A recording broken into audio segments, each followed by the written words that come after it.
nombre del Padre, del Hijo y del Espíritu Santo. Amén. Hablo con Jesús.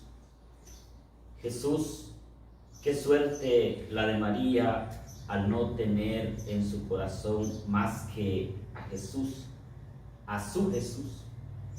Y qué felicidad la tuya al contar por morada con un corazón como el de María. Yo no debo envidiarte, Señor, pues tengo tu misma suerte. Ella me tiene y me lleva siempre en su corazón de madre, y yo puedo llevarla a ella siempre dentro de mi corazón. María, ¿por qué me amas? Me lleva siempre a ti, y me lleva a ti sobre todo en la Santa Eucaristía, porque me quiere ver siempre contigo donde tú estás, para que tú me llenes de tu gracia como la llenaste a ella. Jesús, salido del corazón de Dios para darte a los hombres, haz mi corazón semejante al tuyo. Jesús, que tienes el corazón más bello, haz mi corazón semejante al tuyo. Jesús, cuyos sentimientos fueron siempre los más nobles, haz mi corazón semejante al tuyo. Jesús, que amabas al Padre como Hijo en el Espíritu Santo, haz mi corazón semejante al tuyo. Jesús, que nos quieres a nosotros con amor ardentísimo, haz mi corazón semejante al tuyo. Jesús, manso y humilde de corazón, haz mi corazón semejante al tuyo. Jesús, que nos das a María en un camino seguro hacia ti, haz mi corazón semejante al tuyo. Jesús, que te encerraste feliz en el corazón de tu madre, haz mi corazón semejante al tuyo. Jesús, que hiciste al corazón de María refugio nuestro, haz mi corazón semejante al tuyo. Jesús, que llenaste de amor inmenso el corazón de María, haz mi corazón semejante al tuyo. Gloria al Padre, al Hijo y al Espíritu Santo, como era en el principio, ahora y siempre, por los siglos de los siglos. Amén. El corazón inmaculado de María amo como lo ama Jesús. Lo amo, amarlo encendiéndome de amor en su Hijo. Que sea Él mi única ilusión, la meta de mis aspiraciones, el premio más grande de mi vida cristiana. Amén. Mis hermanas y hermanos, qué agradable es estar nuevamente con ustedes y entrar en la intimidad de sus hogares y también en la intimidad de sus corazones y de sus mentes, por la gracia de Dios en el Espíritu Santo. Y qué agradable es saber que ustedes han estado muy contentos y felices celebrando en este mes de María a nuestra Madre, la Santísima Virgen María. Y hemos celebrado también a María Auxiliadora. María Auxiliadora, ese título es muy bonito porque nos recuerda que nosotros los cristianos debemos, especialmente los cristianos católicos, clamar la intercesión de María Santísima y pedir su auxilio siempre que lo necesitemos. María estará presente, como lo está Jesús en su Sagrado Corazón, cuando hoy meditamos en esta oración tan bella, que hay una unidad de corazón entre la Madre y el Hijo, entre María Santísima y su Hijo Jesús. Sin duda alguna, así como una madre pule la vida de un hijo y lo hace un hijo fuerte, un hijo temperamentalmente bueno, así también María Santísima pulió el corazón de su Hijo. Y por eso hoy nosotros podemos reconocer al Sagrado Corazón de Jesús como manso y humilde de corazón y decirle, como lo hemos orado hace un momento, haz mi corazón semejante al tuyo, porque el corazón nuestro muchas veces herido, egoísta, avariento, muchas veces endurecido a consecuencia de tanto mal y de tanto pecado, necesita unirse al corazón de Jesús. Y ojalá que nuestra unidad de lo humano nuestro con lo divino sea realmente ese crecimiento espiritual que día a día nosotros andamos buscando y vamos construyendo en el hacer y en el ser. En el hacer la caridad y en el ser auténticos cristianos. A eso se nos invita, y por eso yo les había dicho a ustedes, mis hermanas y hermanos, que era preciso seguir meditando sobre la persona de Jesús. No agotamos en un programita como el que estamos nosotros viviendo día a día, así de media hora, no agotamos en lo más mínimo el mar inmenso de enseñanza y de espiritualidad. No agotamos el conocimiento de la persona más extraordinaria que ha podido conocer la humanidad, nuestro Señor Jesucristo. No lo agotamos. Por eso yo quiero detenerme hoy, mis hermanas y hermanos, en la carta de los Hebreos, y desde ahí continuar meditando sobre la identidad cristiana nuestra y conocer más de ese ser admirable, de ese ser que sorprendió a la humanidad, de ese ser Jesús que en los momentos de mayor crisis estaba teniendo la mejor paz. Es increíble, porque a veces nosotros en los momentos de crisis, en los momentos de dolor, en los momentos de sufrimiento, es cuando perdemos la paz, perdemos el deseo de luchar, cuando vamos cayendo en una violencia interna que suele reflejarse en desolación. Y Jesús, en los momentos de mayor crisis, en los momentos de mayor problema, es cuando alcanzaba la mayor consolación.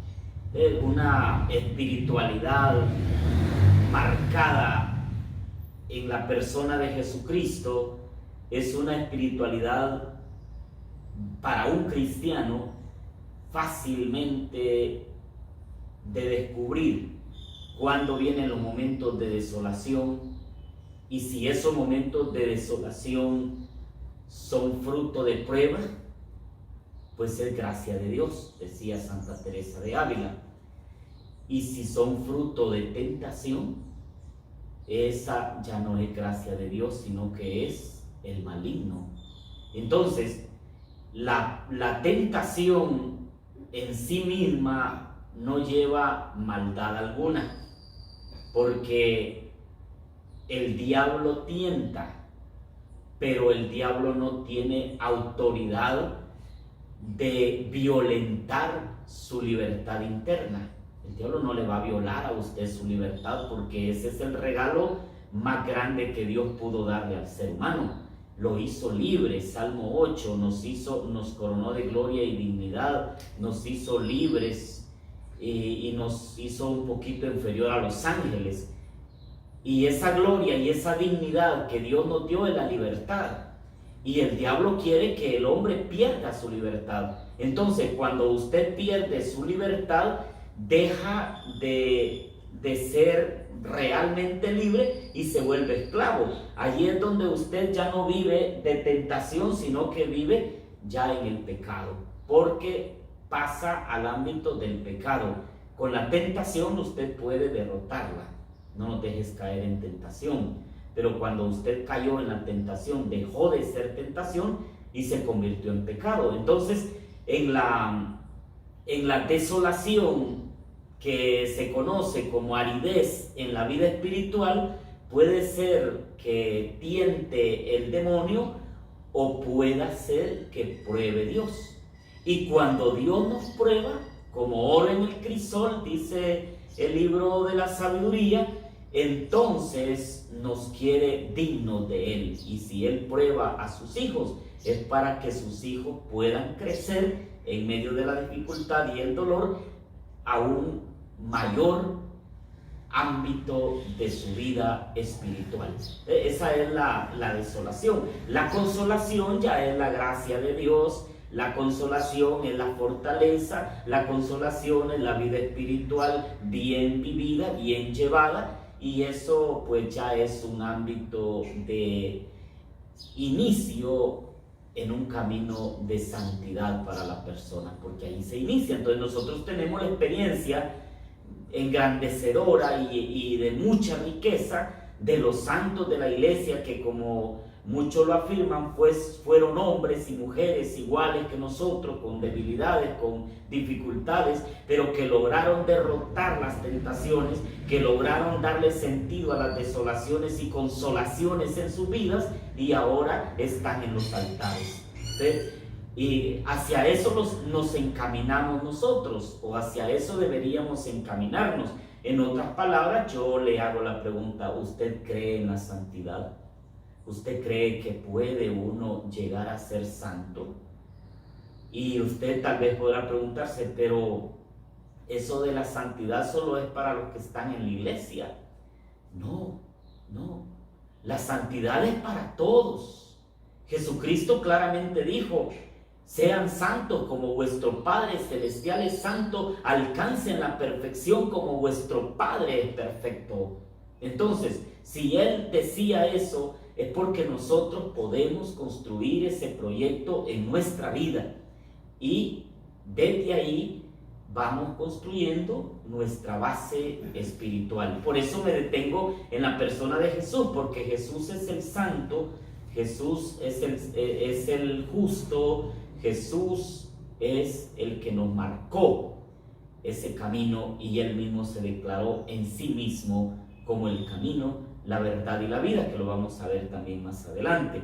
Entonces, Jesucristo camino a través de los sacramentos, Jesucristo verdad a través de su palabra, y Jesucristo vida a través de la Eucaristía, es como el trípode perfecto en el que nosotros podemos cimentar nuestra vida como cristianos católicos para crecer correctamente, sin ambigüedades, sin hipocresías, y ser así verdaderos cristianos.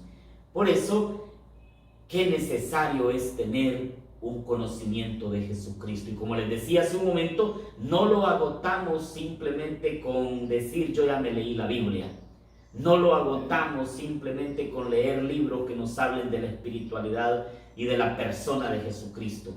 Debe haber una experiencia con Él, debe haberse tenido una experiencia con Él, vivir con Él o vivir de acuerdo a Él. Y por eso se nos habla del seguimiento de Jesucristo, no de la imitación de Cristo. Hay un libro muy bonito que nos habla de la imitación de Cristo, pero no es lo mismo imitar, porque en el contexto histórico en que nosotros nos encontramos no estamos viviendo las mismas realidades que vivió Jesús, pero sí podemos iniciar un proceso de seguimiento en nuestra vida cristiana, en nuestra vida espiritual. El seguimiento de Jesucristo implica un rotundo rechazo al mal.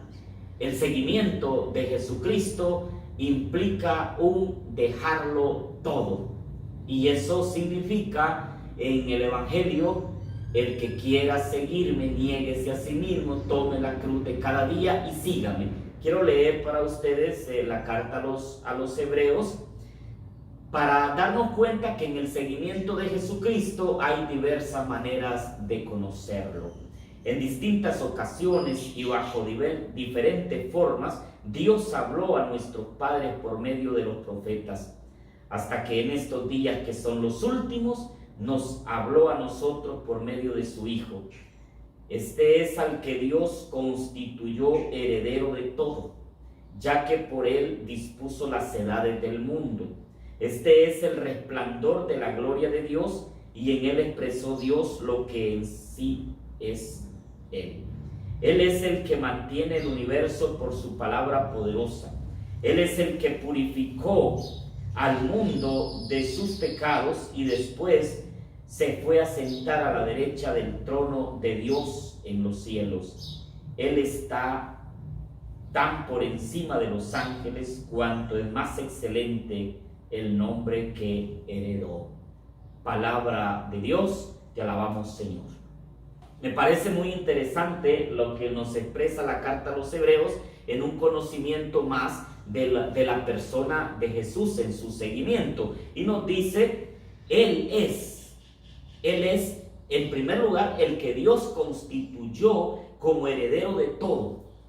Que San Pablo también lo dirá en otras palabras, Él es la cabeza del cuerpo que es la iglesia y Él es el primero en todo, el que da consistencia a todo. Todo fue creado por Él y para Él y todo se mantiene en Él. O sea, el equilibrio de las cosas, el equilibrio de la naturaleza misma, el equilibrio del universo. Si hablamos de fuerzas vitales, del motor que los filósofos hablaban, que es el voluntas, o sea, la voluntad, es Jesucristo. Él es el que mueve la voluntad del ser humano.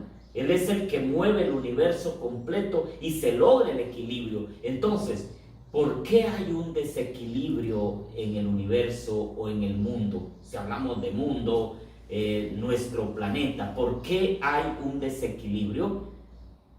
Porque el equilibrio lo da Jesús.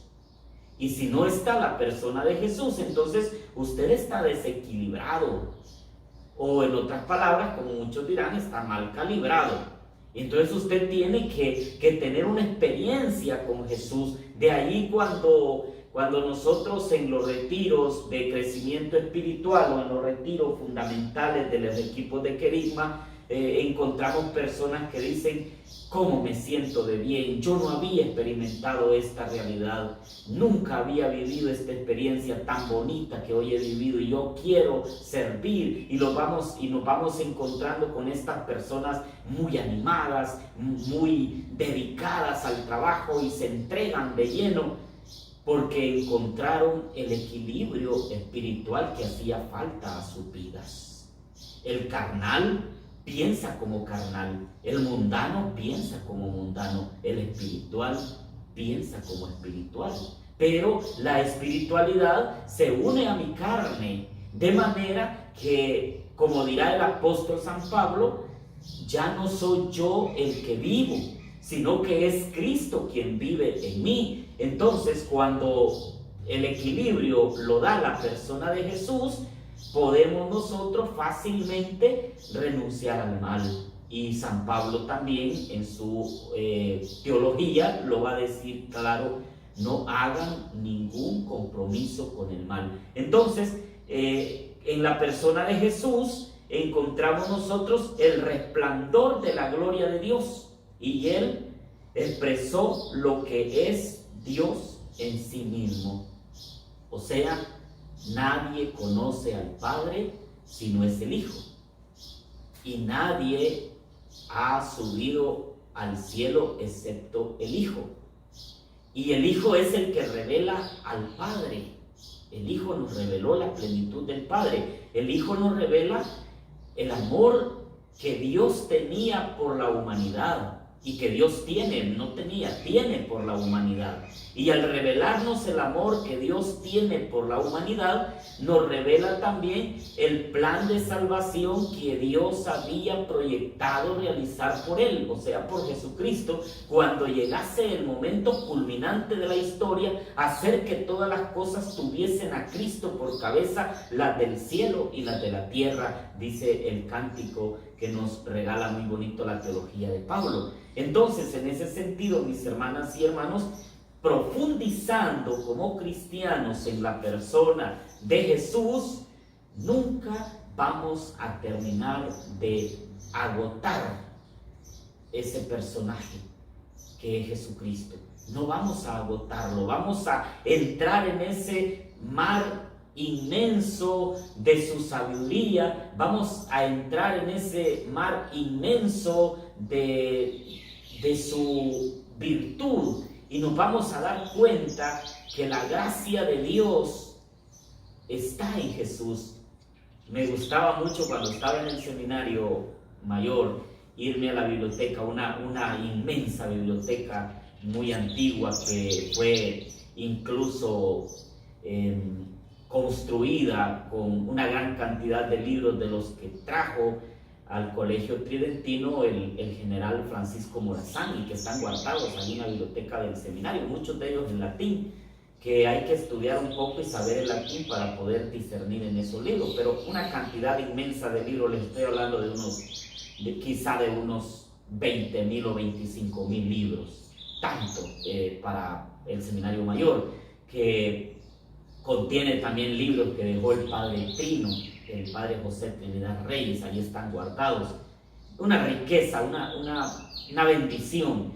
Y me gustaba leer los evangelios que se conocen como apócrifos, o sea, los que no entraron en el canon de la Sagrada Escritura, especialmente el Evangelio de Felipe. Y en ese Evangelio de Felipe yo encontraba anécdotas o cuentos, podemos decir nosotros, de la vida de Jesús niño, cuando la misma madre, la misma Virgen María, se sorprendía de mirar a aquel niño con una inteligencia sorprendente, y lógicamente muchas personas y el mismo anciano Simeón decía: ¿qué va a hacer de este niño?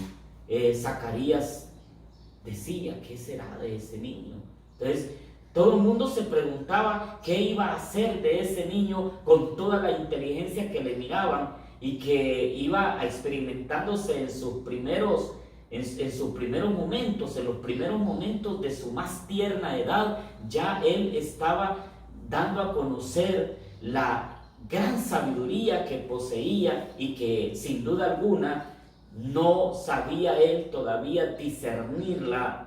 Ya ese es otro rollo que habría que tomarse una hora para poder explicarlo en la conciencia humana y la conciencia divina de Jesús, porque Jesús es Dios y hombre verdadero. Eso significa que al mismo tiempo es humano y es divino. Imagínese usted, y que tiene conciencia humana de hombre y tiene conciencia divina de Dios, pero tiene que llegar a un conocimiento de que Él es el Hijo de Dios. Entonces en su infancia no lo sabía, pero ya experimentaba cosas extraordinarias en su misma vida. Entonces, desde su infancia nosotros pudiésemos conocer y no agotaríamos toda la enseñanza que nos da la Sagrada Escritura, que nos dan los libros históricos y que nos dan tantos testimonios acerca de la persona de Jesús. Pero ahora yo le pregunto, ¿en cuál Jesús usted cree? Esa es la pregunta que yo quiero que usted deje en su interior.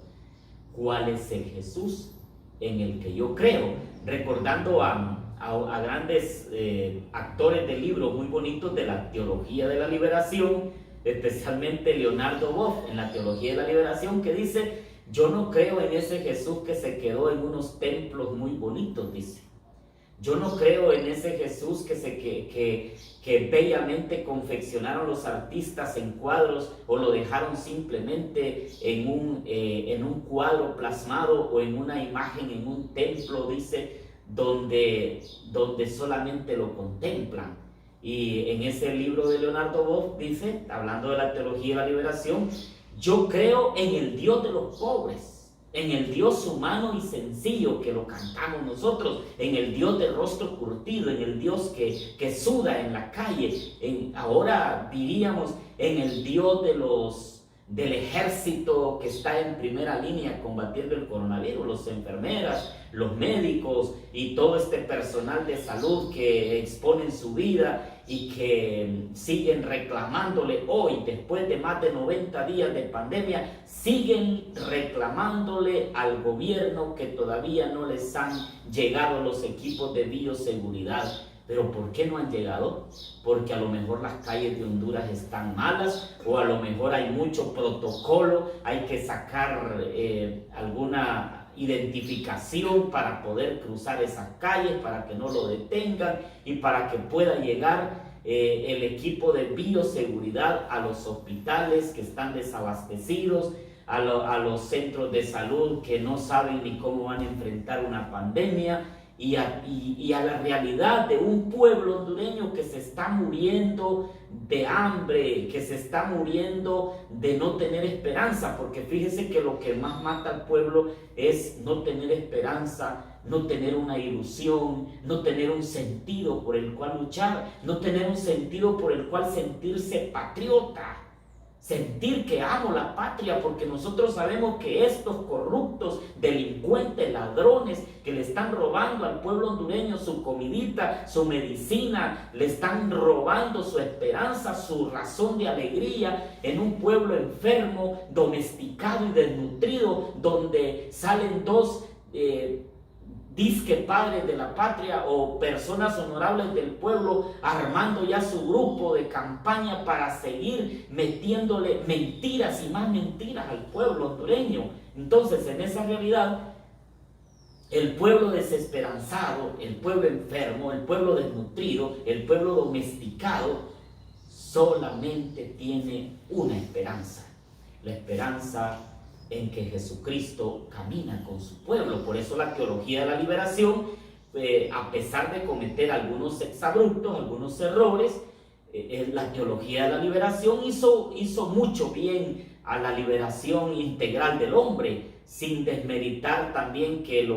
nuestra madre iglesia ha ido haciéndolo. La primera encíclica del Papa San Juan Pablo II fue precisamente Redentor Hominis, que trata de la redención del hombre, o sea, esa parte humana del hombre que tiene que ser liberada de las esclavitudes modernas en la que se encuentra viviendo, especialmente ahora la esclavitud de un sistema que nos domestica, de un sistema que nos vende la chatarra, de un sistema que nos vende la cultura de la muerte, la cultura de lo desechable, y que nosotros muchas veces vamos cayendo en esos mismos errores porque nos falta un Jesús de Nazaret, el verdadero conocimiento de un Jesús pobre, humilde, que camina con su pueblo y que hizo opción preferencial por los pobres. Jesús dijo que él la opción preferencial la haría por los pobres,